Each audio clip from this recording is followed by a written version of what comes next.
자, 유리게 클린스만 축구대표팀 감독이 결국 해임이 됐습니다. 대한축구협회가 오늘 긴급 임원회의를 열었고 정몽규 대한축구협회장이 클린스만 감독을 경질하기로 했다고 직접 밝혔는데요. 네, 축구협회는 빠른 시일 내에 전력강화위원회를 재구성해서 신임 감독 선임에 착수할 것으로 보입니다. 네. 박찬아 축구 해설위원과 함께 자세한 이야기 나눠보겠습니다. 어서 오십시오. 네, 안녕하세요. 네. 자, 오늘 기자회견이 있었습니다만 정몽규 회장이 결국 전력강화위원회 건의를 받아들였고요. 클린스만 대표팀 감독을 경질을 했습니다. 발표를 했는데 이 교체에 대한 경질에 대한 부분은 좀 예견된 수순이었다 볼 수 있겠죠? 예견된 수순이었고요. 그리고 이제 경질을 하지 않을 수 없는 상황으로 흘러갔죠.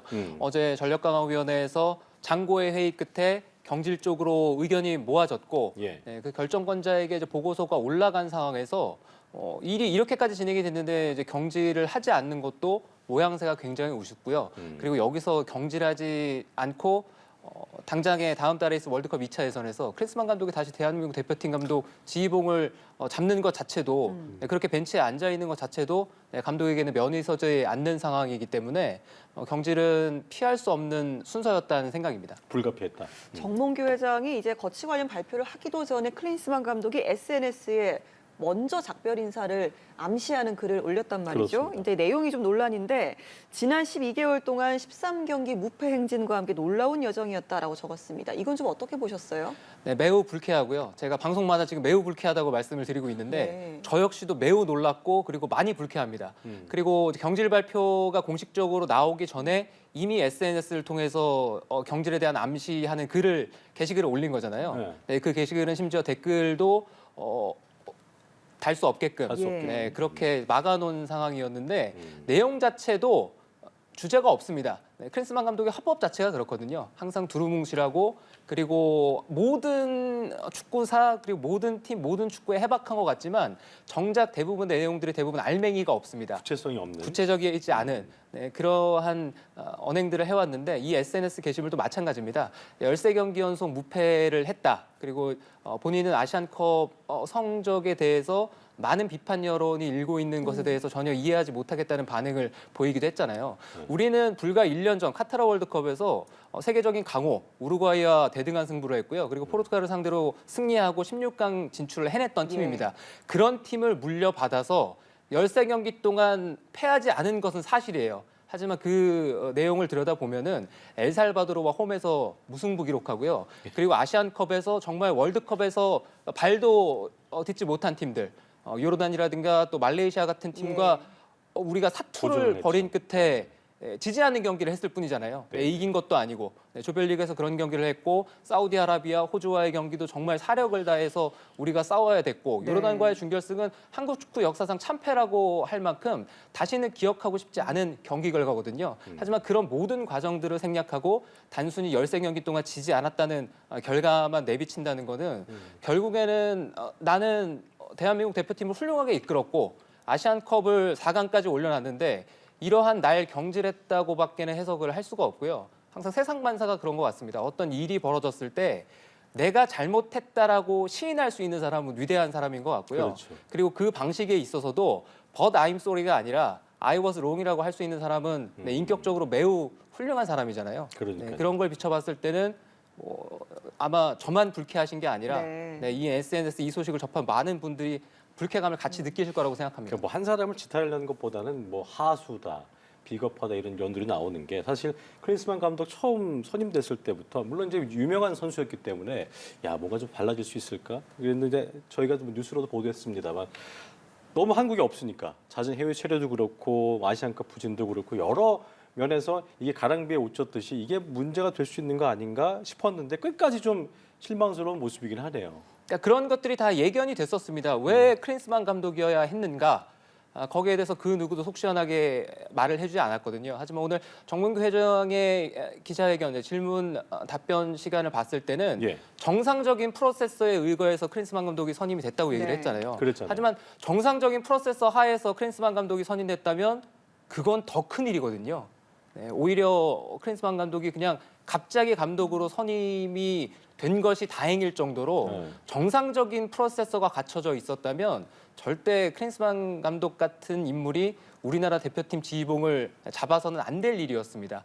우리나라에서만 이러한 행보를 보인 게 아니라 우리나라에서만 우리나라 대표팀을 허투루 생각하고 시간을 대폭 쓰지 않고 외유하고 이랬던 게 아니라 가는 곳마다 모두 다 그래왔습니다. 네. 그랬군요. 전적이 그래왔고 그랬군요. 그리고 항상 방관자였고 전술적인 역량이 부족했고 이런 일들이 있었고 지난 6년 3개월이라는 시간 동안 대한민국에 부임하기 전까지 클린스만 감독이 감독으로 재직했던 시간은 약 3개월 정도입니다.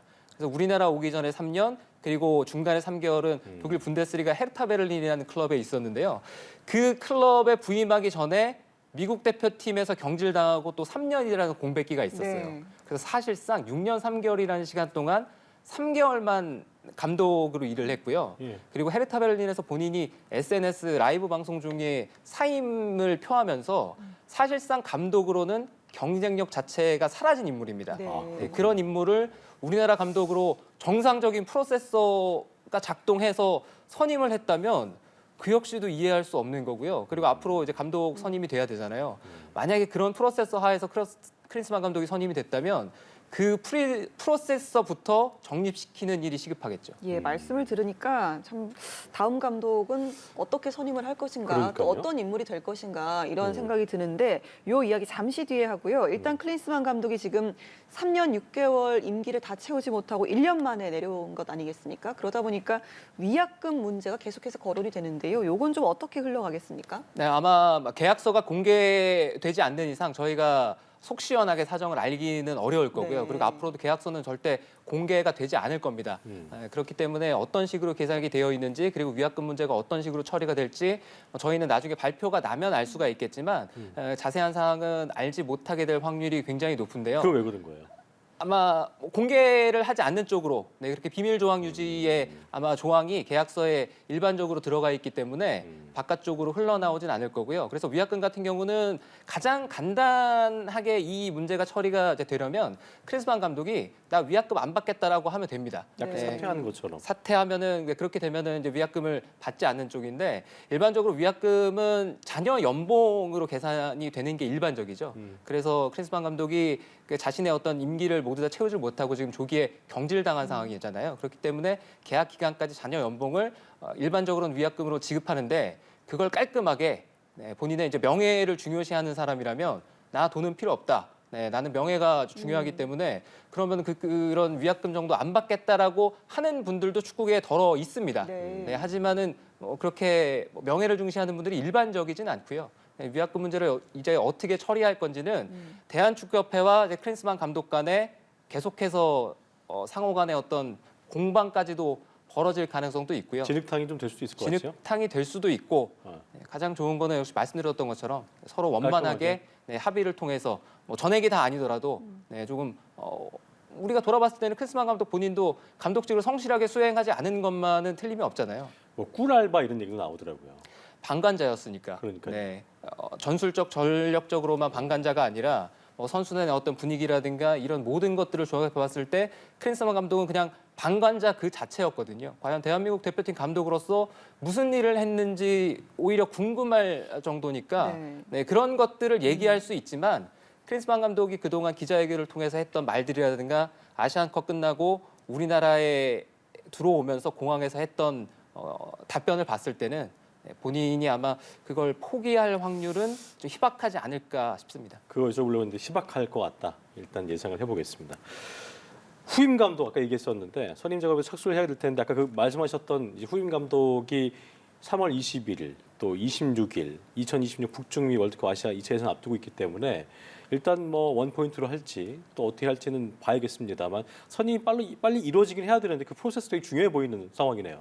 빨리 이뤄지는 것만큼이나 중요한 것은 좋은 감독, 그렇죠. 우리나라 대표팀을 잘 이끌 수 있는 감독을 결정하는 게 훨씬 더 중요할 겁니다. 근데 당장 태국전을 우리가 경시할 수가 없는 게 태국과의 월드컵 2차 예선 우리가 예전 같으면 태국과의 경기를 크게 걱정하지 않아도 됐어요. 하지만 지난 아시안컵을 봤을 때는 우리는 어떤 팀을 만나도 걱정을 해야 되고 오히려 상대 팀들이 우리를 전혀 무서워하지 않습니다. 네, 해볼 그렇기 만하다. 때문에 이게 된것 네, 같아요. 우리가 네. 태국과의 경기를 경시할 수가 없고 또 월드컵 2차 예선 성적이 중요한 게 얼마 전에 피파 랭킹이 발표가 됐는데요. 네. 우리가 아시아에서는 3위입니다. 네. 일본, 이란, 우리, 호주 네, 이런 순서로 가고 있는데 호주와 지금 피파 랭킹이 딱 붙었어요. 네. 근데 이 피파 랭킹이 앞으로 왜 중요하냐면 월드컵 3차 예선으로 건너가게 되면은 이제 3개조로 나뉘게 되거든요. 네. 그래서 3개조에서 상위 2개 팀이 월드컵 직행을 합니다. 네, 다가올 북중미 월드컵은 48개국으로 늘어나면서 카드가 아시아에 늘었죠. 할당된 티켓 수가 8.5장이에요.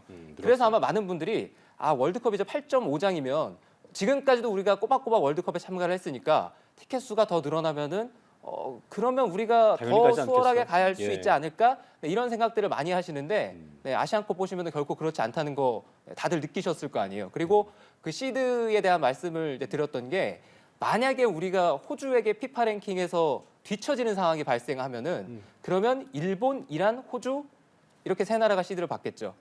그리고 그렇죠. 나면은 우리가 그들 중에 한 한 나라와 팀과 같은 붙어야 조에 되는 들어가고 거고. 그리고 또 나머지 국가들 네, 이렇게 해서 뭐 요르단이라든가 뭐 이라크라든가 이런 팀과 같은 조에 속해 있게 된다면 월드컵 진출을 장담할 수가 없는 예. 상황으로 흘러가기 때문에 그렇네요. 월드컵 진출이라는 것은 대한민국 축구에 운명이 걸려 있는 그렇죠. 대회이기도 하거든요. 네. 그렇죠. 네, 그래서 자칫 그런 불상사가 일어날 가능성도 있기 때문에 앞으로 우리가 치러야 될 월드컵 예선이 정말 중요하고 그래서 태국과의 경기가 상당히 중요합니다. 예, 그만큼 중요한 후임 감독. 일단 뭐 선임이 되면 선수단 단합도 그렇고요. 전반적인 재정비가 굉장히 시급한 걸로 알고 있는데 그렇습니다. 뭐 국내파 감독이 필요하다 등등 여러 가지 설왕설래가 나오는 것 같습니다.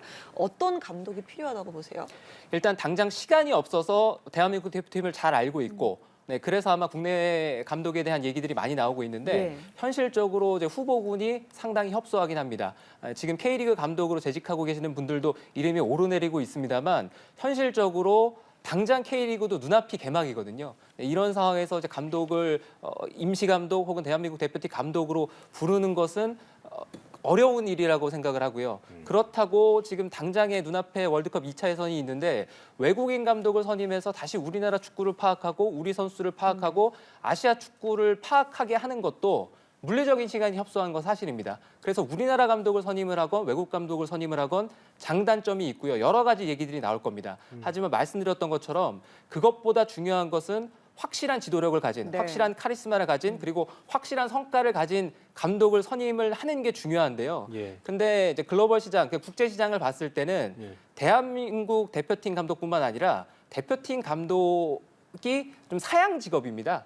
네, 그래서 대부분의 많은 감독들은 다 프로팀에 가서 매일같이 훈련하고 또 경기할 수 있고 꼬박꼬박 그런 스케줄을 선호하지 대표팀 감독을 많이 하지 선호하지 않으려고 않는군요. 하거든요. 네, 그리고 또 우리가 원하는 요구 조건들이 있을 거 아니에요. 월드컵도 경험을 했어야 됐고 그렇죠. 그리고 또 국제 대회에서도 어느 정도 성과를 냈어야 됐고 이런 우리의 조건을 충족시켜 줄 만한 감독이 과연 있을지. 물론 우리가 당장에 지금 대한민국 대표팀 감독이 공석이니까 이력서를 좀 내보세요 하면은 정말 수많은 감독들이 저는 대한민국 대표팀 자리를 탐내고 이력서를 넣을 거라고 생각을 하거든요. 예. 네, 그 가운데서 좋은 감독을 고르는 것은 이제 대한축구협회의 몫인데 제가 전 질문 때 말씀을 드렸잖아요. 프로세서가 정상적으로 작동이 됐는데 클린스만 감독이 선임이 됐다면 그것만으로도 엄청나게 큰 문제거든요. 네, 그렇다면은 프로세서를 다시 만들어서 다시 갖춰서 그러니까 좋은 과정을 밟는다고 해서 항상 결과가 좋은 건 아니잖아요. 네. 맞아요. 네, 정상적인 프로세서를 거친다고 해서 결과가 나쁠 수도 있거든요. 네. 하지만 정상적인 프로세서조차도 작동을 하지 않는 상황이라면 네, 그거는 결과가 좋아도 큰 오히려 문제예요, 그 부분은. 그게 이상적인 거지 정상적인 과정은 아니라는 생각입니다. 맞습니다. 축구 팬들 넘어서 뭐 국민 여러분들이 이제 그 클린스만 감독도 그렇습니다만 정몽규 회장에 대한 그 성토도 많이 있었거든요. 근데 오늘 보니까 저와 협회 책임이다 사과는 했습니다만 사퇴는 선을 그었어요. 사퇴는 선을 그었고요. 그리고 클린스만 감독의 위약금에 대해서 네, 책임을 져라 이런 여론이 있잖아요. 그래서 예. 그 여론에 대한 답도 하셨습니다. 대답도 좀 모호했습니다. 네, 대답이 예. 모호했던 것도 예. 사실이고요. 그래서 지금 일각에서 나오고 있는 의문 가운데 하나가 정상적인 프로세서가 작동되지 않아서 클린스만 감독이 선임이 됐으니 클린스만 감독을 선임한 누군가가 이 책임을 져라. 그러니까 감독 사임에도 책임을 지고 그리고 위약금 문제까지도 대한축구협회 예산으로 할 것이 아니라 그 결정권자가 책임을 져라. 이런 의문이 있잖아요. 그 의문에 대한 답을 나름대로 하실 것 같은데 그 의문이 확실하게 해소가 되지는 않았다고 생각합니다. 예. 자, 마지막으로 선수단 문제도 좀 짚고 넘어가야 될 것 같습니다. 요르단전 전날에 있었던 뭐 갈등 이야기 계속해서 논란을 좀 낳고 있는데 사실 뭐 해외파와 국내파 선수 간의 뭐 갈등이라든지 계속해서 대표팀 소집 때마다 문제로 지적되어 온 이야기잖아요. 예. 요건 좀 어떻게 보시는지요? 그래서 이제 강력한 리더십을 가진 강력한 카리스마가 있고 그리고 또 어느 정도 성과를 낸 감독이 필요한 게 그런 부분들을 이제 봉합하는 데 있어서도 분명히 이제 감독의 리더십은 중요하게 떠오를 겁니다. 예. 네, 그래서 어떤 집단이든지 갈등이 없는 집단은 없고요. 그 갈등이 이제 어떻게 해소가 되느냐인데 근본적으로 문제가 발생하면 안 되는 일인 건 맞아요. 하지만 어쩔 수 없이 문제가 발생이 됐고 문제가 발생이 됐다면 이 문제가 밖으로 새어나가서도 안 되는 일이었거든요. 하지만 밖으로 새어나갔고 굉장히 이례적으로 순진한 건지 네. 아니면 다른 의도가 있어서인지 대한축구협회가 너무 빠르게 일을 시인해 버렸습니다. 근데 정몽규 회장이 얘기를 했지만 시시비비를 가릴 게 아니라고 얘기를 했잖아요. 하지만 선수들을 사지로 내몰아서 시시비비를 가릴 수밖에 없게끔 여론의 재판을 받게끔 만든 건 대한축구협회거든요. 맞아요. 네, 이례적으로 그 사안을 내부적으로 해결을 해서 내부적으로 봉합하고 충분히 그렇게 단계를 밟아갈 수 있는데 그것을 밖으로 공표하면서 인정을 뭔가 방패로 쓴 하면서 느낌이에요. 예. 그렇죠. 그래서 그러니까요. 그런 의혹이 제기가 되는 거죠. 그렇죠. 이슈를 이슈로 덮으려 하는 것이 아니냐. 네, 그런 의문이 제시되는 것도 사실입니다. 네, 알겠습니다. 알겠습니다. 자, 지금까지 박찬아 축구 해설위원과 함께했습니다. 오늘 말씀 고맙습니다. 고맙습니다.